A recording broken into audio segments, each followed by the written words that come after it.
Bueno, en este módulo vamos a ver leucemia linfática crónica, linfoma folicular, linfoma del manto, el rol del laboratorio en el diagnóstico. Bueno, los síndromes linfoproliferativos crónicos son un grupo heterogéneo de neoplasias hematológicas que se caracterizan por la producción incontrolada de linfocitos B, T o NK que tienen la característica de ser maduros. Puede afectar a sangre periférica, médula ósea o los ganglios linfáticos. Cada síndrome linfoproliferativo va a tener una característica inmunofenotípica y morfológica particular. Para establecer el diagnóstico tenemos que hacer un estudio morfológico, inmunológico y molecular en sangre periférica y o el tejido afectado. Bueno, la leucemia linfática crónica es una neoplasia que está compuesta por linfocitos B, que son clonales, son CD5 positivo, CD23 positivo. Son funcionalmente incompetentes. Pueden estar en sangre periférica, médula ósea, vaso y ganglios linfáticos. Tienen una evolución crónica y un comportamiento clínico variable. El linfoma folicular es una neoplasia también de linfocitos B maduros, clonales. A diferencia de la LLC, son CD5 negativos, BCL2 positivo. Tienen un compromiso extranodal muy fuerte y los sitios más involucrados son médula ósea, vaso, hígado, tracto gastrointestinal y el anillo de Waldeyer. El linfoma del manto también es una neoplasia de linfocitos B maduro, deriva de la zona del manto folicular, expresa CD5, SOX11 y ciclina D1. El compromiso extranodal también es muy frecuente, al igual que el linfoma folicular, afecta médula ósea, vaso, hígado y tracto gastrointestinal. Bueno, vamos a ver las características más importantes de la leucemia linfática crónica. La incidencia es de 4 a 5 casos cada 100.000 habitantes por año, aumenta con la edad hasta alcanzar 30 casos por año, en mayores de 70 años. Tiene mayor incidencia en el género masculino con una relación hombre-mujer 2 a 1. ¿Cuáles son las manifestaciones clínicas más importantes? Linfoadenopatías pequeñas y simétricas, en el 50 al 90% de los casos pueden ser cervicales, supraclaviculares y axilares. Esplenomegalia, que puede ser moderada, no es dolorosa, hasta en el 54% de los casos. Hepatomegalia, que es moderada, no dolorosa. Hipogamaglobulinemia, infecciones a repetición, astenia, fatiga, fiebre, escalofríos, sudores nocturnos y pérdida de peso, que eso es lo que se denomina síntomas B, que eso es característico en la mayoría de los síndromes linfoproliferativos. Bueno, en el hemograma dijimos que va a haber una linfocitosis absoluta, más de 5.000 linfocitos B clonales en sangre periférica. Acá tenemos un casito donde un paciente tiene 90.320 blancos con predominio de linfocitosis. En el histograma vamos a ver cómo es la distribución. En este equipo se ve como una nube gris directamente en la zona de los linfocitos, aumentada. No hay variación en la morfología, entonces tenemos que tener en cuenta eso cuando miramos el histograma. Vamos a ver la distribución de los elementos. También nos da una serie de alarmas y acá lo importante es que tiene alrededor de 85-84% de linfocitos. Ahora vamos a ver un poco la morfología. En la LLC típica, como ven en las imágenes, tenemos linfocitos maduros de tamaño pequeño, núcleo con cromatina condensada, que se lo llama endámero, tienen escaso citoplasma, que es ligeramente basófilo y sin gránulos. También podemos ver en las imágenes que tiene acá las sombras de Gumprecht, que esos son linfocitos. Al ser estos, se ocasionan cuando uno hace el extendido de sangre periférica porque son linfocitos frágiles. En la LS atípica vamos a tener tres variantes. La variante mixta, donde van a coexistir células grandes pleomórficas, prolinfocitos y centrocitos. En la variante prolinfocítica, más del 15% y menos del 55% de prolinfocitos, que estos tienen un núcleo irregular, una cromatina que es menos condensada, un citoplasma abundante y un núcleo central prominente. En la variante parainmunoblástica vamos a tener parainmunoblastos, que son células grandes con núcleo prominente, citoplasma amplio y basófilo, que suelen encontrarse en los centros de proliferación de los ganglios. En esta diapositiva les dejé como ejemplo que en la imagen A tenemos linfocitos maduros, típicos de la LLC. En la imagen B, prolinfocitos y los linfocitos más duros. Ven que los prolinfocitos son más grandes, tienen ese nucleolo central prominente y la cromatina es más laxa.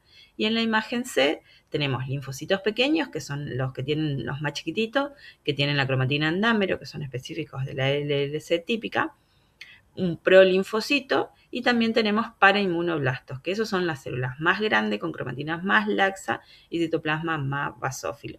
Y en la imagen D solo tenemos prolinfocitos. Bueno, para el diagnóstico certero tenemos que realizar una citometría de flujo, que es de sangre periférica. Hay marcadores que son mínimos recomendados para su diagnóstico. Los mínimos son CD19, CD5, CD23, CD20, capa lambda o CD200. Con capa lambda vamos a ver la clonalidad. CD19 es un marcador un marcador PAN-B. Los marcadores adicionales recomendados son el 79B, el CD81, CD22, CD38, CD10, CD43. Y los otros marcadores para diagnóstico diferencial son CD11, CD103, CD305, IgM e IgD. Esos son los marcadores que se utilizan en citometría de flujo para el diagnóstico de LLC. ¿Cuáles son los estudios complementarios necesarios para el diagnóstico y después posteriormente para el pronóstico y seguimiento del paciente? Beta 2 microglobulina, LDH, química, función renal, hepática, ácido úrico, glucemia, vitamina D, CUMS directa, proteinograma electroforético con cuantificación de las inmunoglobulinas, crioglobulinas, serología, hepatitis, serología para hepatitis B, hepatitis C, HIV, citomegalovirus, beta-HCG en el caso de las mujeres en edad fértil, FISH para establecer el pronóstico y decidir el tratamiento del paciente, el estado mutacional de IGVH, radiografía de tórax, TAC y PET-TC. El PET-TC para ver el compromiso y después para evolución del tratamiento. Bueno, para estadificar se usaba la estadificación de Wright y Binet, que en la de Wright nos clasifican riesgo bajo, intermedio y alto, los estadios 0, 1, 2, 3 y 4. Eso teniendo en cuenta los linfocitos en sangre periférica y médula ósea. Cuando el estadio 0, riesgo bajo, estadio 1 y 2 es intermedio, tenemos linfocitosis con adenomegalia en cualquier sitio, o linfocitosis con esplenomegalia y o hepatomegalia con o sin adenomegalias. El estadio 3 y 4, que es de riesgo alto. En el 3 tenemos linfocitosis asociada con anemia, y en el estadio 4 ya tenemos linfocitosis con trombocitopenia, menos de 100.000 plaquetas. ¿Qué es esa trombocitopenia?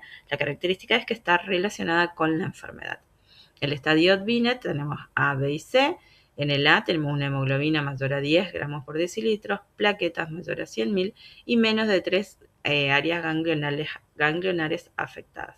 En el estadio B tenemos 3 o más áreas ganglionares afectadas con hemoglobina y plaquetas como en el estadio A. Y en el estadio C vamos a tener hemoglobina menos de 10 gramos por decilitro, plaquetas menos de 100.000 gramos por decilitro o ambas cosas. Después se vio que aplicando el IPI se usaba una clasificación que combina los estadios clínicos y las variables biológicas que permiten una mejor definición del pronóstico del paciente. Entonces, las variables en el score IPI, las variables a considerar son la deleción del 17, del 17P o la mutación del TP53. Si tenemos, eso nos da 4 puntos. Si tenemos el estado mutacional del IGVH no mutada son 2 puntos, la beta 2 microglobulina mayor a 3,5 miligramos por decilitro, 2 puntos, y el estadio clínico, ya sea Binet, B, C o RAI de 3 a 4, nos da 1 punto, y la edad mayor a 65 nos da 1 punto. Entonces nosotros sumando esos puntos vamos a tener un riesgo bajo cuando el puntaje es de 0 a 1 con una sobrevida a 5 años del 93%, riesgo intermedio de un puntaje de 2 a 3, tenemos una sobrevida de 79%, riesgo alto, cuando tenemos un puntaje de 4 a 6, con una sobrevida a 5 años de 64%. Y en riesgo muy alto es un puntaje de 7 a 10, donde tenemos una sobrevida a 5 años del 23%. El peor pronóstico se asocia con presencia de las regiones de la cadena pesada y la inmunoglobulina H no mutadas, expresión incrementada del marcador de superficie CD38 y de la proteína SAP70, presencia de aberraciones cromosómicas como la de lesión del 17p, la proteína P53 y 11q23, que es el ataxia telangiectasia ATM. El mejor pronóstico se asocia a presencia de regiones IgHB mutadas, baja expresión del CD38 y SAP70 y cariotipo normal o con deleciones 13q14. Bueno, seguimos con linfoma folicular. Es el linfoma no hodgkiniano indolente más frecuente y constituye un 15% de todos los casos de neoplasias linfoide. La incidencia anual es de 5 cada 100.000 habitantes. La mediana de edad al diagnóstico es alrededor de los 60 años, con una relación hombre-mujer de 1 a 1,7. Poco frecuente en menores de 20 años y la característica que tiene es que hay sobreexpresión del gen BCL2. Manifestaciones clínicas. Lo más frecuente, adenopatías periféricas indoloras, puede acompañarse de síntomas B, citopenia si hay infiltración medular, y muchos pacientes son asintomáticos al diagnóstico. En la clasificación WHO 2022 incluye las siguientes variantes dentro del linfoma folicular. Tenemos el linfoma folicular in situ, que es un hallazgo incidental, tiene bajo riesgo de progresión, menor al 5%, y se define por la colonización del centro germinal por células B clonales con presencia del gen BCL2. El linfoma folicular tipo duodenal también es de hallazgo incidental. Las características morfológicas, inmunohistoquímicas y moleculares son similares a los de los linfomas foliculares ganglionares. Los pacientes adultos tienen predominio en el sexo femenino y la mayoría son localizados, están en el estadio 1 o estadio 2 y la evolución y la sobrevida son excelentes aún sin tratamiento. El linfoma folicular testicular, predominantemente en niños y con menor frecuencia en adultos, no presentan la translocación del gen BCL2 y citológicamente son células grandes, usualmente es del grado 3A y tiene buen pronóstico.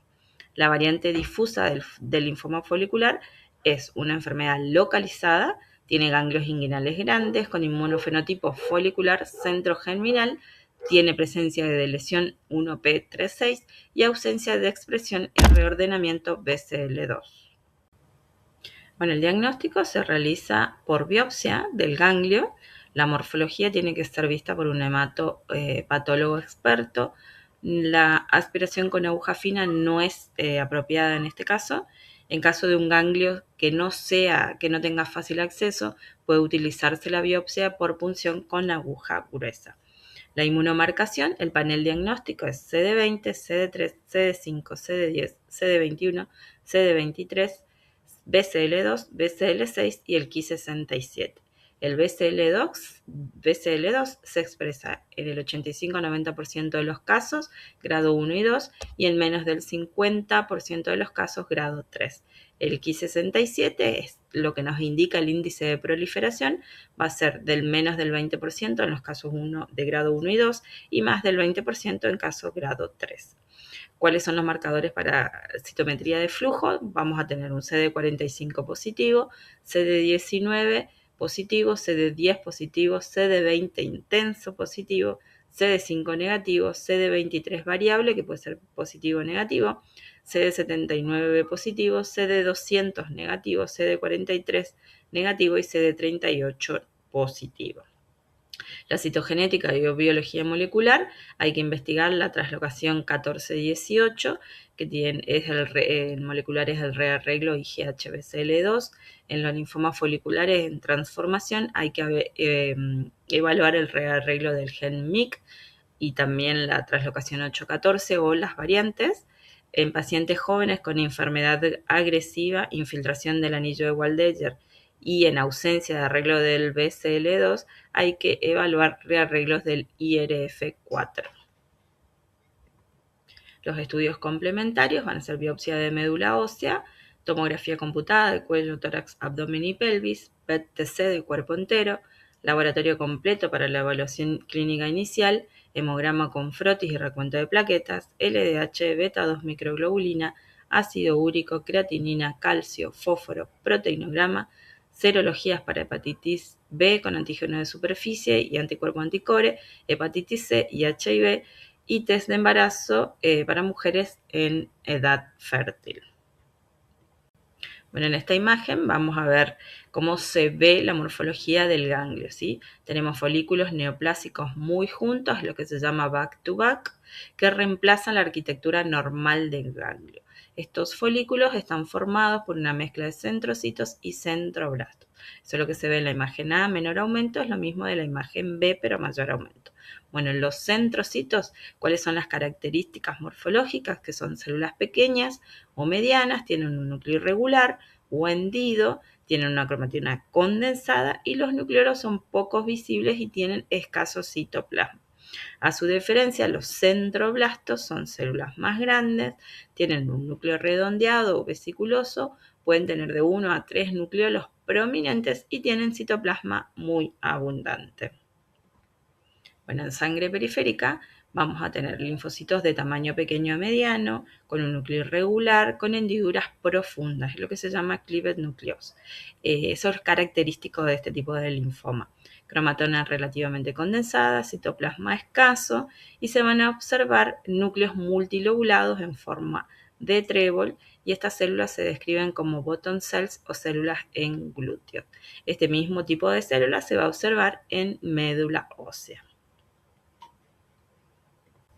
Bueno, ¿qué parámetros vamos a tener en cuenta para los factores pronósticos?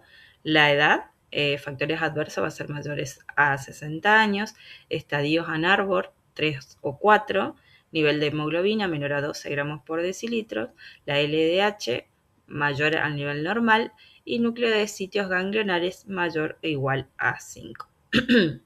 Se van a establecer los criterios FLIPI cuando tenemos riesgo bajo, número de factores adversos de 0 a 1, intermedio 2, alto más de 3.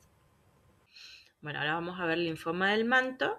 Representa el 6 al 9% de todos los linfomas no Hodgkin. La edad media del diagnóstico es de 60 a 68 años con predominio masculino, 2,5 a 1. La incidencia anual es de 1 cada 200.000 habitantes y se asocia al reordenamiento de la familia de las ciclinas.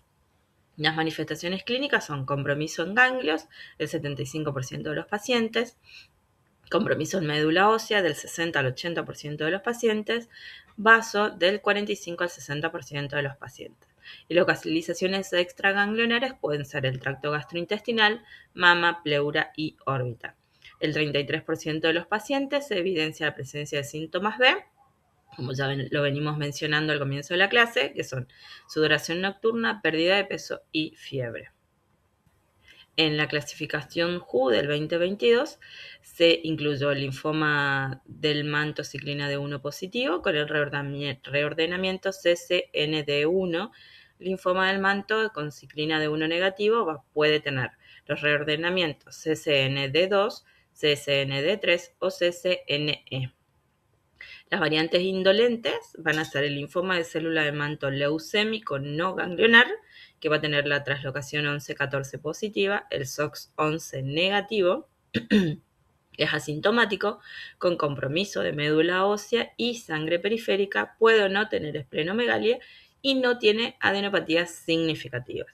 La infiltración de médula ósea en un 20% va a ser de linfocitos pequeños dispuestos de manera aislada formando pequeños agregados. Esos linfocitos son CD20 positivo, CD5 positivo, CD5 positivo o negativo, ciclina D1 positiva, SOX11 negativa, DBA44 frecuentemente positivo, MUM1 positivo parcial, es decir, en el 50% de los casos, y a diferencia del linfoma de manto clásico pueden mostrar diferenciación plasmática. El índice de proliferación es bajo y el patrón de crecimiento puede ser intersticial y o sinusoidal. La neoplasia de células del manto in situ es un hallazgo incidental se da con mayor frecuencia en los ganglios linfáticos, se identifica por la presencia de las células CD20, ciclina D1, BCL2 e IgD positiva, tan restringidas a la zona interna del manto folicular. La población puede ser CD5 y CD43 negativa y la expresión del SOX11 es variable. Menos de un 10% progresa al linfoma del manto y debe ser diferenciado de un linfoma del manto clásico con un patrón de crecimiento de la zona del manto, y en el caso de tejido extraganglionar del linfoma de manto leucémico. Bueno, el diagnóstico se realiza a través de la biopsia del ganglio. Como hablamos en el linfoma folicular, la revisión tiene que ser hecha por un hematopatólogo experto. La inmunomarcación, el panel diagnóstico va a ser CD20, CD5, BCL2, CD43, ciclina D1 y SOX11 positivo, siendo negativos para CD23, CD10, BCL6 y MUM1. El índice de proliferación, el Ki67, es uno de los mayores predictores de sobrevida. P53 va a estar en todas las variantes citológicas, el CMYC en variante blastoide y pleomórfica o CD10 positivo con un punto de corte del 40%. La citometría de flujo de ganglio y o sangre periférica va a ser CD19 positivo, CD10 negativo, CD20 positivo, CD5 positivo, CD43 positivo, CD23 negativo y CD38 positivo. El FISH y o biología molecular se tiene que hacer P53, CCND1, CMYC, BCL6, MUM11 y SOX11. MUM1, perdón, y SOX11. Bueno, la morfología, tanto en el ganglio como en el epitelio escamoso gastrointestinal o la médula ósea, vamos a tener linfocitos de tamaño pequeño a mediano con un núcleo irregular, cromatina menos condensada, un núcleo prominente y pleomórfico. Bueno, en el linfoma del manto tenemos tres variantes. La variante pleomórfica, los linfocitos van a ser de tamaño mediano a grande, con un núcleo irregular, cromatina inmadura, núcleo prominente y un citoplasma también prominente. En la variante blastoide va a ser un tamaño pequeño a mediano, más tirando a mediano, núcleo redondo, levemente irregular, cromatina inmadura, núcleos discretos y escaso citoplasma. En la variante clásica va a ser un tamaño pequeño a mediano, monomorfo, núcleo irregular leve, con una cromatina dispersa y un nucleolo poco conspicuo. Estudios complementarios para el diagnóstico: biopsia de médula ósea, se usa para estadificación, tomografía computada de cuello, tórax, abdomen y pelvis, PET-TC de cuerpo entero, laboratorio completo para evaluación inicial, hemograma con flotis, recuento de plaqueta, LDH, ácido úrico, creatinina, calcio, fósforo, proteinograma, serología para hepatitis B, antígeno de superficie y anticore, hepatitis C, IH&B y beta-HCG para mujeres en edad fértil. Para el índice pronóstico vamos a usar el score MIPI. Las variables incluidas son edad, estado funcional, LDH y recuento de leucocitos. El MIPI biológico incorpora el Ki67, que con un Ki67 mayor al 30% se asocia a peor pronóstico. Tiene en cuenta la variable blastoide, la mutación o de lesión del TP53 por FISH. Si no hay P53 por FISH, se recomienda hacer por inmunohistoquímica y también si tiene un cariotipo complejo. Bueno, 0 puntos va a ser una edad menos de 50 años, un ECOG de 0 a 1, la razón LDH sobre el límite superior normal menor a 0,67 y leucocitos menor a 6.700. 1, edad entre 50 y 59, LDH, razón LDH, límite superior normal entre 0,67 y 0,99, leucocitos entre 6.700 y 9.900. El 2, entre 60 y 69 años, de 2 a 4, de 1 a 1,49 y de 10.000 a 14.999 leucocitos. 3 puntos sería mayor a 70 años, una razón LDH sobre el límite superior normal mayor a 1,5 y mayor a 15.000 leucocitos. Vamos a tener un riesgo bajo cuando tenemos de 0 a 3 puntos. Alrededor del 44% de los pacientes se encuentra en este score bajo. La mediana de sobrevida no alcanzada, 60% vivos a 5 años. El riesgo intermedio tenemos punto entre 4 y 5, alrededor del 35% de estos pacientes se van a encontrar en este grupo de riesgo y tienen una mediana de sobrevida global 51 meses. Riesgo alto mayor a 5 puntos, el 21% de los pacientes se va a encontrar en este grupo de riesgo y tienen una mediana de sobrevida global 29 meses. En esta diapo les dejo un resumen de las características morfológicas de los linfocitos en los distintos linfoproliferativos. En el linfoma folicular tenemos el linfocito tamaño pequeño a mediano, en la leucemia linfática crónica pequeña, linfoma del manto pequeño a mediano. El núcleo, el linfoma folicular, es hendido profundo, en la LLC redondo y en el linfoma del manto es irregular. La cromatina en el folicular es condensada, en la linfática crónica es muy condensada y en el manto es intermedio. El citoplasma es escaso en el folicular, mínimo en la LLC y moderado en el linfoma del manto. Y el hallazgo típico es que en el linfoma folicular están las bottom cells, en las LLC la smooth cell y en el linfoma del manto pleomórfico. Bueno, esto fue todo. Muchas gracias por su atención y cualquier duda estoy a su disposición. Muchas gracias.